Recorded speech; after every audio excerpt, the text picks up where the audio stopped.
Welcome to the Odd Pod, where we're talking Kitchener Rangers hockey with the oddballs themselves, Andrew and Justin. Take it away, fellas. Hey, Andrew. Hey, Justin. It's the same thing every week. We won every game that we played. October 11th Yeah, was the last time they lost a game. it's unbelievable. And we only have 2 games this whole season where we didn't get points. I know. Right at the beginning, we were at one of them. Yeah. We thought the curse had been brought, Yeah, but it wasn't. it wasn't. It wasn't us. It wasn't us. Or maybe it is us. Maybe it's us and we're, like we said, we blessed them. We blessed. Yeah. I don't know. It's not us. It's them. It's starting- all them. I don't even know how we lose now. And I'm nervous about Now losing. I'm scared about losing because it's going to feel bad. Yeah. Even though they've won 9 in a row, I feel like the next loss is going to hurt a lot. Still only bumped up to 3rd in the OHL power rankings. So they went from, let me get this straight, 11th. Yeah. And then they were ranked 8th, and then they were ranked 3rd. By that math, you have to win 9 in a row to go from 11 to 3rd. You would have to keep winning. Yeah, I imagine that we have to win 9 more to get to 1st. Yeah, I know. And is London still ranked above us? Yes, I believe it's. They're on a 7-game winning streak. Yeah, they're also on a winning streak, so I get that. Yeah, that's So- true. But Niagara was ahead of us For so long, and they that's just weird they were because head to head. and also if it was ranked on pre-season rankings, Niagara was ranked at the same level as Kitchener. They were ranked as poorly as Kitchener was coming into the season. That's true, right? We talked about that because when we first previewed that first game with Niagara, we were like, they weren't supposed to be good, but turns out they are good. They are good. And turns out we're good too. We are also good. We're better. Absolutely. At least the data says we are. So Also far. from when we played them. Also from head to head. Okay, so we got it was a nice light weekend. 2 games. Oh, it was a good weekend. It was also a good little week in the NHL too. Oh, yeah, I was trying to get past that. Yeah, you're trying to skip over that. It's funny. It's different when the Calgary Flames lose in the Battle of Alberta. That's not brought up. It was pretty close to being a series-winning game for the Flames, but Oh, it was pretty close. It was horseshoes, was it? yeah, Yeah. It was a toss-up. There was some holding on there at the end, but I feel pretty good about them playing an incomplete game and still getting the win. yeah, it's concerning that they won that well without McJesus there. Yeah, he's back tonight. We're recording on Wednesday, and they're about to play know. the Vegas Knights, and he's back already? yeah, 4 games out, Which I'm kind of like, 2 to 3 weeks. is that It's good or 6 bad? days. This dude's just a freak, man. Yeah. I don't know if you watched that documentary of when he had his knee reconstruction over the summer and how I think it was tore 3 ligaments, not just one, and they all just healed over a summer. Is he Wolverine? Yeah, I know. I mean, it would make sense, right? If he was a mutant, Yeah. if he was an X-Man, right? Yeah. It's just yep, there he is. It's yep. Okay, so back to Kitchener. Mm-hmm. We won the 2 games. We did. Spoiler alert. So we're still stuck doing the 3 stars. 2 more sessions of the 3 stars. How many stars do we have now? 6. Yeah. Oh, no, overall, that's right? today. You count them all up. Yeah. Well, so many. We could do this math Real quick. 9 times 3 is 27.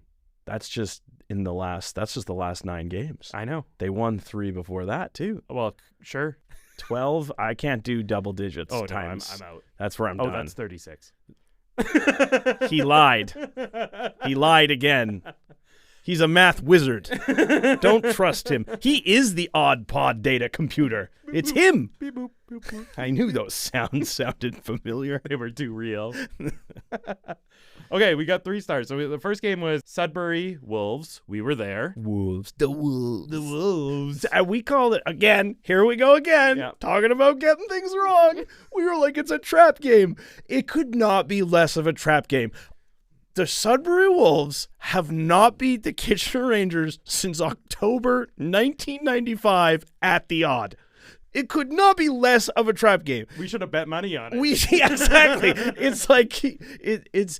I think they're 35-0-1-1 since they haven't lost in regulation since 1995. It's like absurd. That's such an insane stat. Yeah, and here we are. We're like, this feels like a trap game. It's a trap game, and it's like, no, it's quite literally the safest game that any two hockey teams in Canada play. It was not a trap. No. Yeah. It's not a trap. Not a trap. Okay, so who's your first star of this game? Oh, we won 8-4. Did we say that? I don't think so. 8-4. We were there. We were there. It was a blast. It was super fun. It kind of, I was scared that we were going to lose, not because the boys aren't an awesome team this year and they're not rolling, but just because I was afraid that maybe we are the curse. Yeah, we just have to be there. Yeah. But no, like right away, things got started on the right foot. Yeah. The first star is obvious. The first star was the first star for me. That was also the first star of the game. Which is also my first star. Yeah, it's Adrian Misseljevic. Yeah. Yeah, 3 goals, 3 assists, 6 points, a career high, game of his life. He was 3 fights away from a hat trick of Gordie Howe hat tricks. He only had to scrap 3 times. He was that close. I'm pretty sure there was a hockey game called NHL Hits back in the day that if you won 3 fights, you got a goal. Oh. Yeah. So, and former Kitchener Ranger Scott Stevens was on the cover. All ties together. It all ties together. Oh, good. Yeah. But yeah, Misseljevic was a man possessed. I cannot believe that he has taken this incredible step in his development and he's no longer draft eligible. So, like, he is going to have the pick of the litter of where he gets to go play minor hockey, like minor league hockey right away. Like he's going to be invited to training camps. He'll have to. I don't know if he would necessarily step right into an NHL role. Yeah, but definitely an AHL. Like, he would be a top liner on an AHL team, I would imagine. Yeah, well, he looks like 2 years ago we watched Francisco Pinelli play. He looks, I'm going to say it, better. He looks like more offensively polished than Pinelli. I mean, Pinelli was a different type of player, but Misseljevic looks like, dare I say it, like in that same vein of the way, like kind of, I mean, not as elite as maybe Ray Kopp's shot, but that is the type of player he looks like this year, like that ilk of player. Yeah, it's crazy. And he kind of came out of nowhere because the step was like, I mean, we had hoped he would take the step, but we didn't know. I guess he had a hot start last year, and then it kind of tapered off, and he was like less than a point a game player, which is absurd to think of now. Where you're looking, he has 25 points so far this year. He leads the Rangers. Yeah, every time he's out there, you're like, oh, it's no mistaking. You could take the number off his jersey, you know who it is. Yeah. All right, who's your second star? It is the captain. Matthew Ando-lorian. Yeah. He got the first goal of the game. It was the first goal of his season. He had 3 high danger chances. Yes.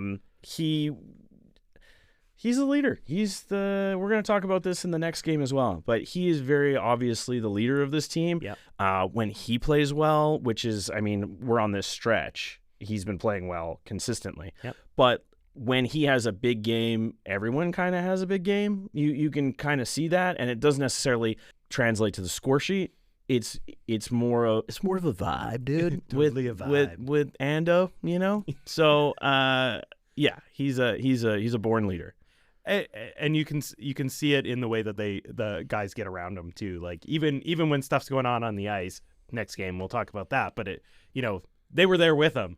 They came in for support. He's always there for the boys, and the boys are always there for him. Oh, yeah. He's the leader. You can tell. Yeah. I mean, Misseljevic might be leading the team, and Swick might be, like our big man on campus. And there's all these guys who have different roles on the Rangers, which is really cool to see. But Ando-lorian is the leader. My second star, it ties in a little bit to Ando-lorian because it's the grinders of this team. So it's like it's all about these guys who are like, the Wolves were hounding some specific players. like Swift and Reed were getting. You can put the crickets in, right? The crickets sound? You have the power to do that? I have the power to do that. Will I do it? I don't know. I doubt it.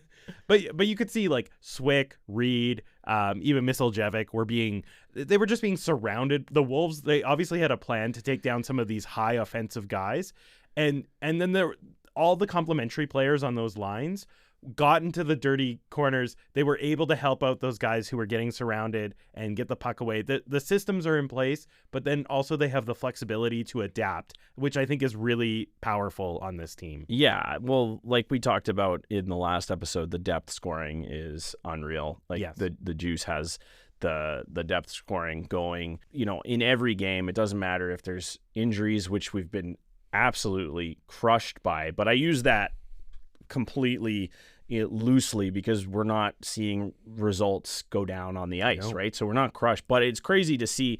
Like, I was also at the second game of the weekend and looking at the scratched players.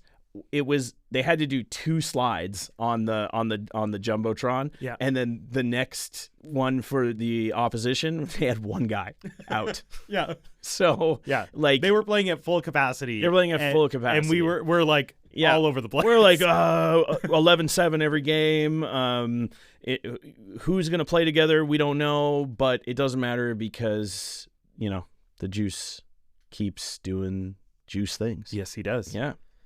Okay, my third star is I'm questioning a little bit the defensive zone work. Okay, yeah. There was a little bit of laziness. In this game, we got caught puck watching. Yeah, it was. We lost the man in the slot. That was the first goal that Sudbury scored. Was a guy standing all by himself in front of Schabel, and then we had problems clearing the zone. It was some soft plays that led to extended defensive zone time. Sudbury had 4 goals on 22 shots.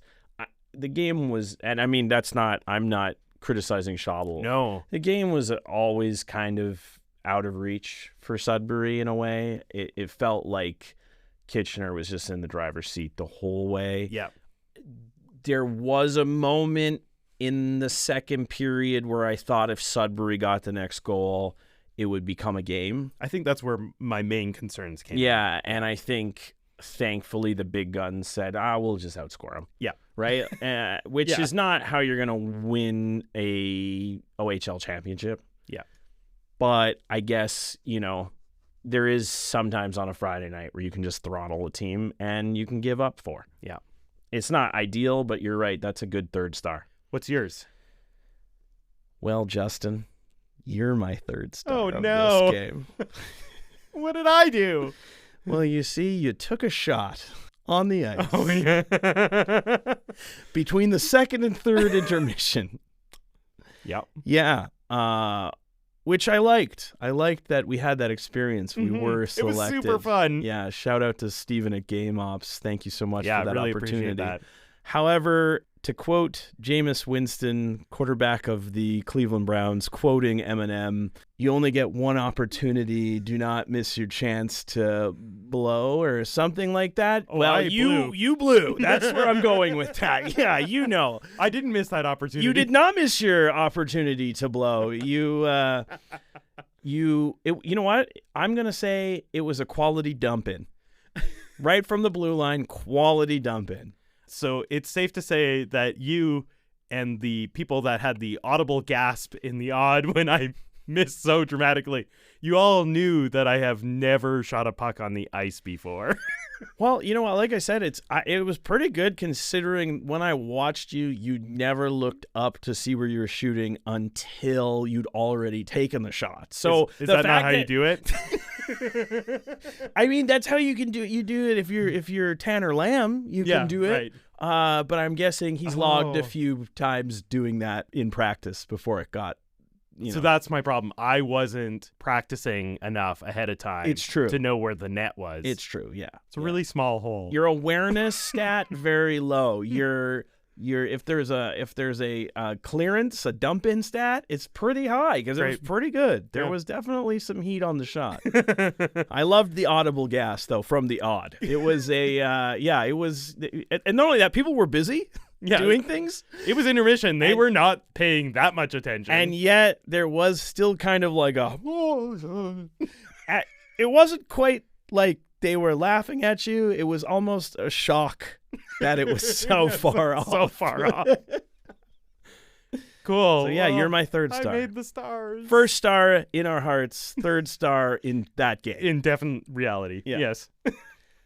Cool. Well, okay, game 2. Saginaw Spirit. We won 4-2. We sure did. What's What your a satisfying win, too. It was a satisfying It win. was. What's your first star? I bet we're getting to the why it's satisfying in your third star. Yeah. Yeah. The first star was, once again, I think he leads in, if we had if we translated stars to points and we gave 3 points for first star, 2 points for second star, and 1 point for third star, I would guess that this man leads, and it's Jackson Parsons. Yeah. He stopped 39 out of 41. Yeah. I'm going to be perfectly honest. Saginaw got goal lead in the first period. 100%. That could have been a very different game. In fact, when it started, I thought, oh, this was the trap game. As I'm sitting there with my wife, and I got our in-laws to come up and babysit our son, and we walked out of the game, and I was just like, this isn't the trap game, is it? and then the first period happens, and I was like, oh no, I just want this to be a good game. My wife doesn't get out all that often. She's doing an awesome job. I just want her to have some fun at this game. Thankfully, the boys came through, and biggest thanks to Jackson Parsons. 100%. I mean, I'm going to jump ahead a little bit here. So this was my third star. Okay. And it's not because of Jackson Parsons. Yes. It's because we had to rely on Jackson Parsons in this game. I mean, Yeah. they had 19 shots in the first period. I know. The first 9 were uncontested because we didn't get a single shot in the first 5 minutes. Yeah, I was sitting behind Jackson Parsons for that game. You got a good view of that And, first period. yeah, it was a busy period. It was scary. And there were great shots. These well, were there's- not just outside shots or whatever, a lot of dump in type shots. These were high quality, at least 4 high danger chances in the first period alone. This is the defending Memorial Cup champion. This is the top scorer in the league. This is arguably the best offensive defenseman in the league on Saginaw and Zane Parekh.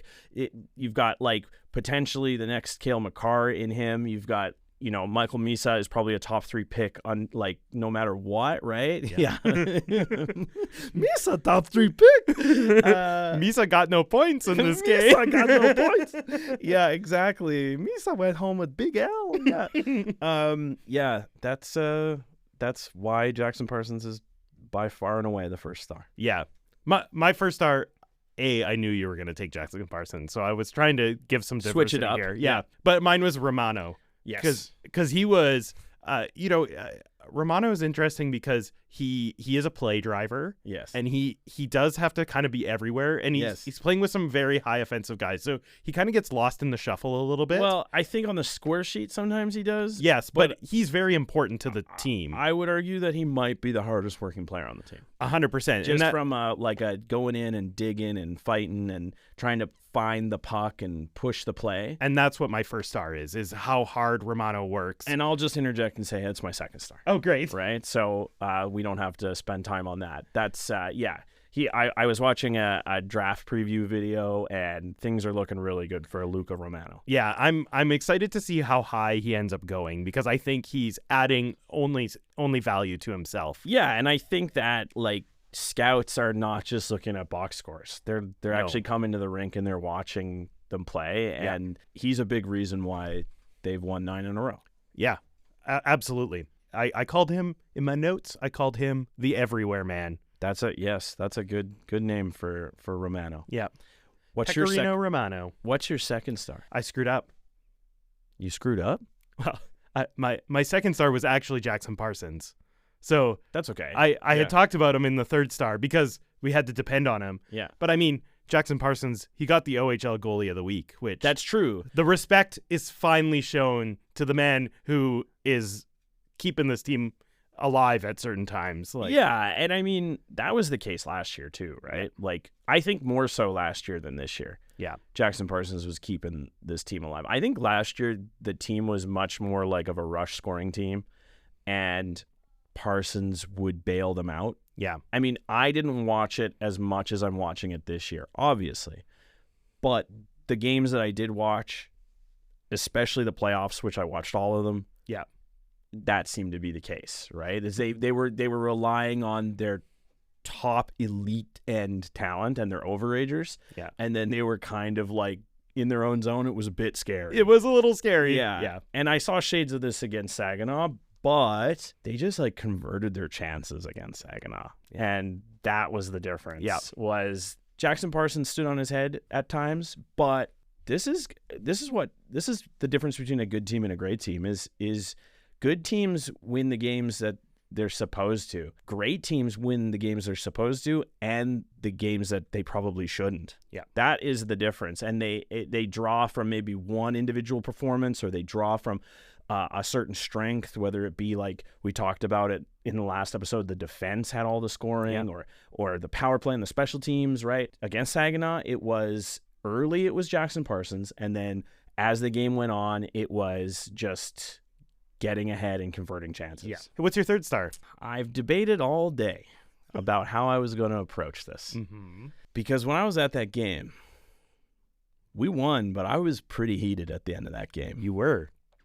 I made some posts on our social media that Mm-hmm. received a lot of positive attention because they were spicy. Yeah. I think I'm going to take a little bit of the high road here. Oh, A okay. little bit. A little bit. That's a new thing for you. Yeah. I mean, I am going to say that it's rich coming from a team that sounds like university intramural volleyball team, the Spirit, that you'd come into the odd as the Memorial Cup champions, defending Memorial Cup champions, and get goalied. And honestly, it was a good, clean game. It was. It was. There was no BS. Nope. There was no BS.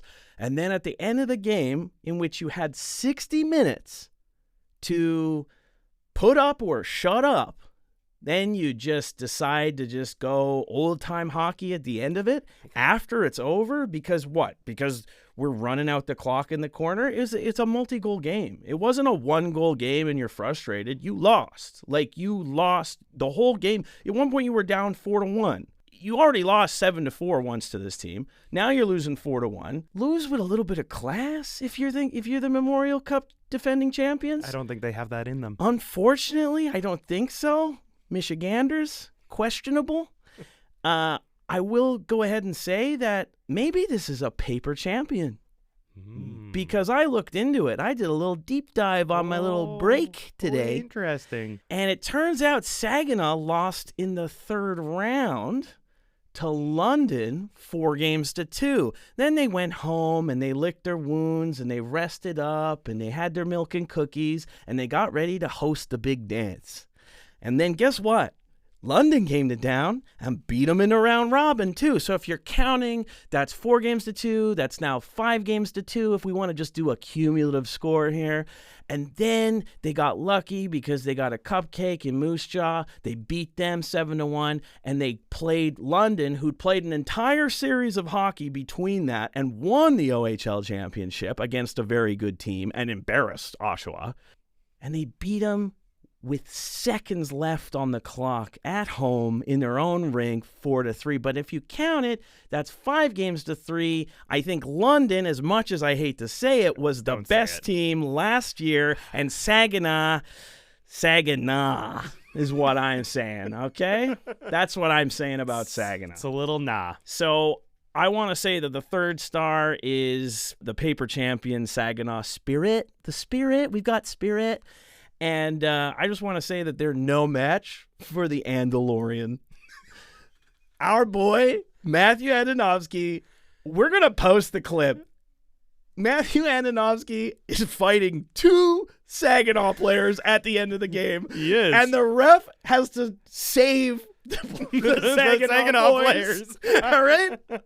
So that's all I have to say about y'all. So I don't know if that was the high road, but I didn't want to get too intense there. I didn't want to get too mad because they were mad enough for both of us. We salute the Ando-lorian. The Ando-lorian. Okay, so we got some previews. We got a triple header coming up. So we play our old friends, the Sioux Greyhounds, who, spoiler alert, is the last team we lost to. In a shootout. Yeah. Then we play Owen Sound Attack. Then we play a new team we have not played yet this season, but might have been at that OHL championship last year, is the Oshawa Generals. Okay, I'm excited about that game in particular. Yeah. That's going to be a good test. Now, I'm going to be honest, 9 in a row is hard. It's hard to, I think it gets harder the more wins you have. Yeah, it becomes a mental game. Yeah, for sure. What's really funny is go back and when they lost to Windsor, and it was really brutal. I said, why they're not going to win like 16 in a row like Edmonton. Well, I think 9 in a row playing an OHL schedule where you're only playing at the end of the week and there's big breaks in between and some of these guys are going to school. Yeah. And you know what I mean? I think 9 in a row is very close to that. So, I mean, I think a triple header is going to be really hard to come out 12 in a row. It's just going to be really hard because I agree. That's very tiresome. So, yeah, they can do it. For sure. The expectation, I think, is this has been fun. It's been fun, and if they drop one this weekend, it's an incredible start to the year. So we do have the first game back is Sioux on Friday. So Sioux Greyhounds. So we owe them one. We do owe them one. So they're sitting 5th in the West, 9th overall, and that's a home game.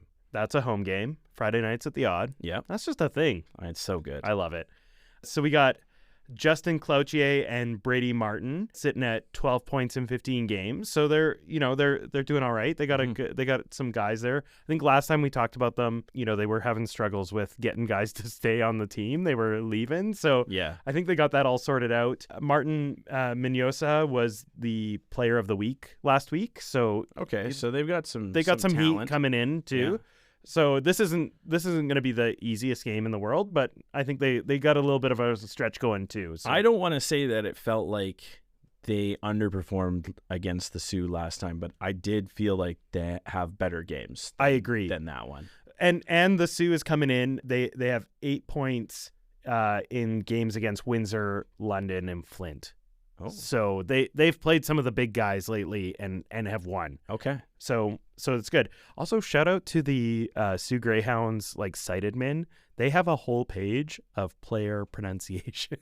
Oh yeah, I love it. Which we would all benefit from if the Rangers adopted that too. I agree. When they acquire a player, they put up the pronunciation, but it's nowhere to be found. It's kind of lost after that. Yeah. Yep. Okay, then we play Owen Sound Attack. So they're sitting 9th in the West, 18th overall. So we're recording on a Wednesday. They are playing right now, but coming into this game, they're on an 8-game losing streak. So either we will be facing a team on a 9-game losing streak looking for a redemption game, or they'll be 1-8 in their last 9. And that's in Owen Sound. That is in Owen Sound. Yeah, which we got to remember those Bayshore bounces. Yes. Oh, yeah, right. Yeah. Carter George, though, their goalie, has been on a tear since we saw him. So he's a LA draft pick. He is a force in the net. The Odd Pod analytics team failed me on this one. Boo boo boo. Boo, boo, boo. I wrote down he's been facing a lot of shots. I think he's one of the top 3 in shots against. Okay. This season, he's facing a lot and has a good save percentage. So, and then they have this guy with a great hockey name, Landon Hookey. Oh, I like Hookey. He's got 14 points in 15 games, so he's tearing it up too. Yeah, he's a point per game guy. Yep. And then we have our friends, the Oshawa Generals, who are sitting 3rd in the East, 6th overall. Luca Morelli is a defenseman leading their team with 24 points. Wow. And he's a Blue Jackets prospect. Okay. So he's a guy. I think he's an overager, and probably his last season in the O. But so he's an overager. He's 24 points as a defenseman. That's impressive. But that makes me appreciate Cameron Reed, who is draft eligible. Yes. And is going to be drafted and has 19 points. 100%. As a defenseman. Yeah. So he's second on our team in points. Well, he's leading the OHL in assists as a defenseman. So, yeah. And then, of course, they have the best NHL draft pick of Bennett Senek. Do you not know who he is? No. Oh, he's the guy in the NHL draft that was shocked when he got drafted 3rd overall. Oh, okay. All right. Yeah. Anaheim. Yeah, Anaheim. Yeah, okay. Yeah. All right. I just didn't recognize the name. Yeah. Okay. Maybe it's Seneca. Bennett Seneca. I do know exactly who you're talking about. Yeah. Yeah, of course. So he was at Anaheim development camp, and he missed the first 5 games of the season, and he still has 21 points. Okay, so he's just an unbelievable talent and America's sweetheart or Canada's sweetheart in that moment. Yes. When he was drafted. And he was shocked. He was as shocked as everybody because we didn't really expect him to go that high. And then it was heartwarming. It was wonderful. Yeah, it was one of those moments you could never fake. Jeff Merrick talking to him after, he was still in shock, and he's like, so we all saw the shock. Yeah. He also is on a goal streak with 11 goals in the last 8 games. Okay. So he's going to score. So, we'll see. Jackson Parsons or Jason Shaw will have They might have something to say. say about that. Misa has not scored a goal. Misa has not scored a goal.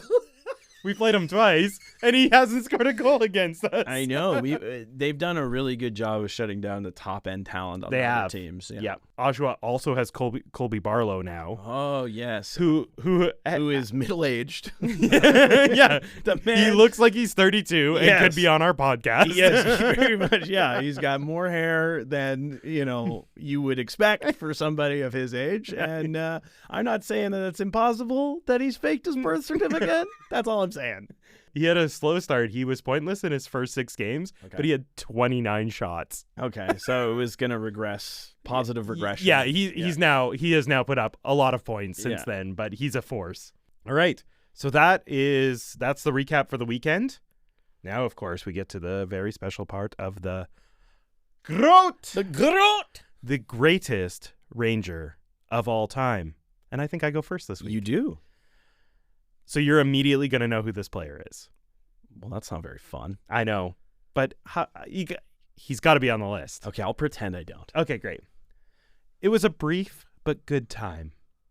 2 seasons in the OHL for Kitchener.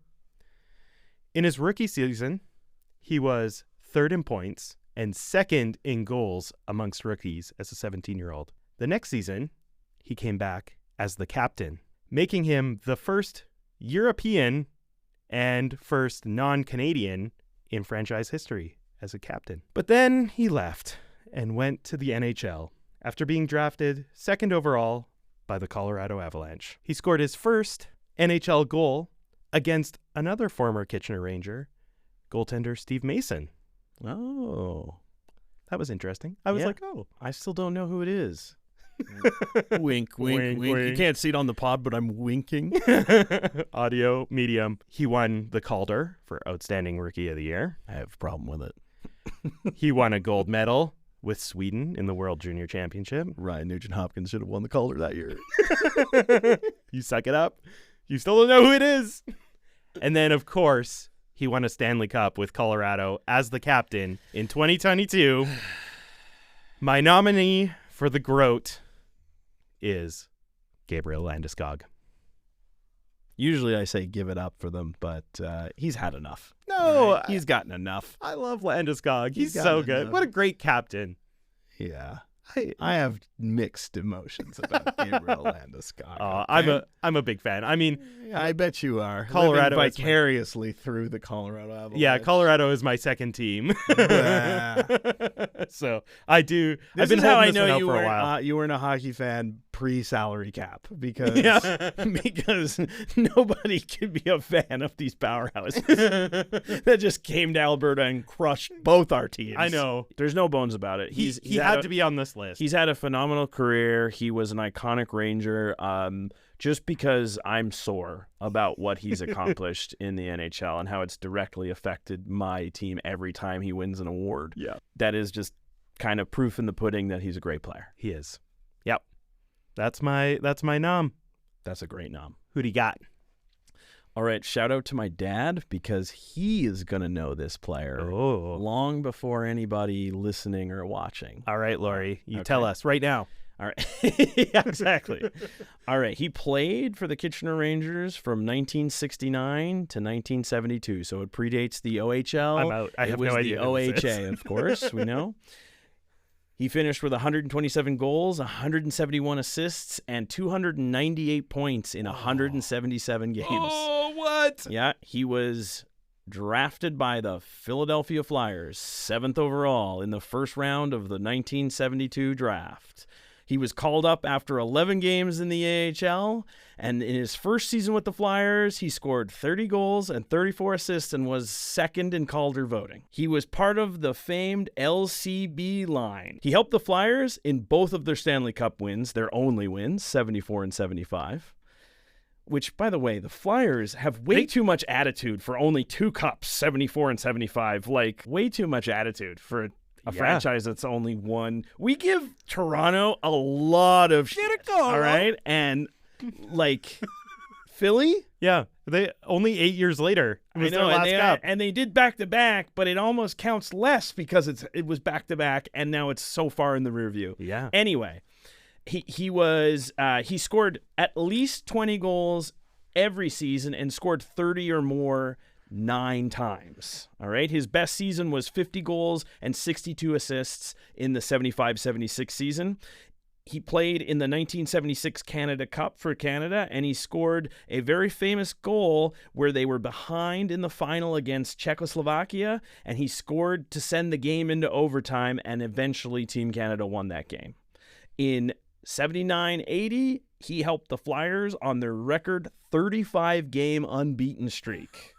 He was captain for just over a season. He is the all-time Philadelphia Flyers goals scored leader. He's 6th all-time in Rangers points. He's 3rd all-time in Rangers goals. He's second only to Brian Bellows in points per game of Kitchener Rangers players who've played over 100 games with the Rangers. He was forced to retire after the 84-85 season after being unable to return from reconstructive knee surgery in the spring of 84. His number is retired as a Flyer, number 7, on October 7th, 1990. He was inducted into the Hall of Fame. Bill Barber. Bill Barber. Wow, what a force, man. His number 7 is in the rafters in Kitchener as well. Oh, okay, yeah. Oh, wow. That one's for my dad. So we got those 2 G.R.O.A.T. nominees. G.R.O.A.T. And guess what? Andrew, What? we heard from some fans No way. about their G.R.O.A.Ts. So exciting. We went to the game on did. Friday against Sudbury. Yes. And We intercepted some people, I'll call it. yeah, Yeah. maybe they were waiting for the bathroom. We don't ask those questions. We don't ask those questions. But we grabbed a few people and we asked them who their G.R.O.A.Ts. were. And we got some answers, and it was fun. And then we're going to magically play that now. What's your name? Ben. Who is your favorite Ranger to ever play for the Rangers? Christian Raycol. All right, and what's your name? Jordan. Jordan. Who is the greatest Ranger of all time? And when I was his age, I really liked Stephen Rice. What's your name? Tyler Bowman. All right, Kyler. Who is the greatest Ranger of all time? Probably going to have to go with, for watching, the best Ranger I've watched. I mean, Hanelli was fun to watch. What's your name? Ryan. Ryan. Who's the greatest Ranger of all time? That's a hard question. Yeah, it is. We're trying to answer that. Yeah, we've been spending a lot of time working on that one. I know Jeff Skinner played, right? We did. Let's go with Jeff Skinner. What's your name? Bruce. Bruce. How long you been a Rangers fan?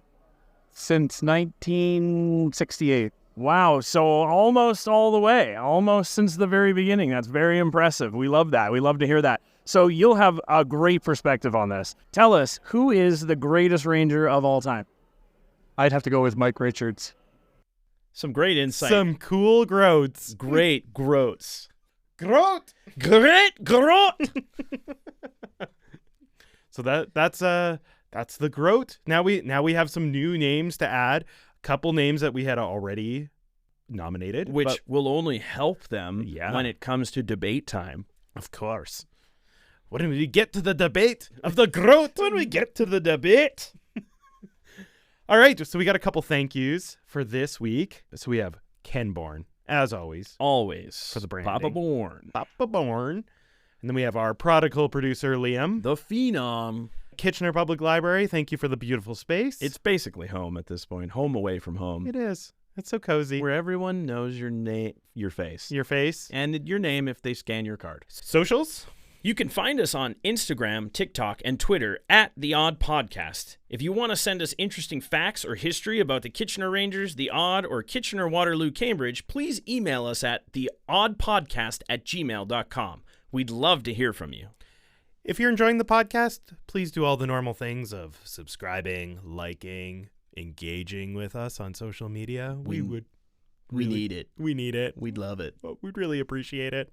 And we appreciate everybody who's done so far. Yeah, everybody watching and listening, we love you.